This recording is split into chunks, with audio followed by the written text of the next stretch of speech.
Oui, Roselyne, au moment où je vous parle, ces chiffres, ils ont un peu évolué. Manuel Valls totalise actuellement 41,12% des voix contre 58,88% pour Benoît Hamon.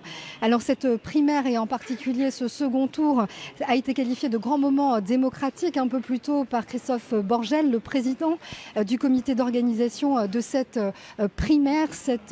Ce candidat, ce victorieux, Benoît Hamon, il est conforté par cette participation dont les nouveaux chiffres s'établissent à 1 591 247 votants sur 75% des bureaux de vote. On le voit, la participation du premier tour qui s'établissait à 1 600 000 votants va être bien largement dépassée. On s'attend ici à un résultat définitif qui sera plus proche des 2 millions de votants.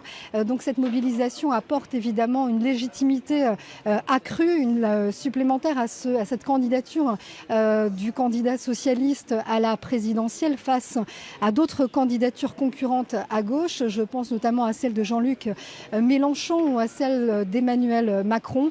En tous les cas, ici, à la haute autorité, au siège du Parti socialiste, la soirée est loin d'être terminée puisque l'on attend ici la venue des deux finalistes, Manuel Valls et Benoît Hamon, pour cette photo de famille très attendue.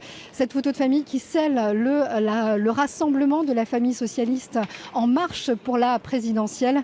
Une photo de famille qui rappellera certainement celle de 2011 entre deux autres finalistes qui étaient Martine Aubry et François Hollande. Merci beaucoup, merci Sandrine.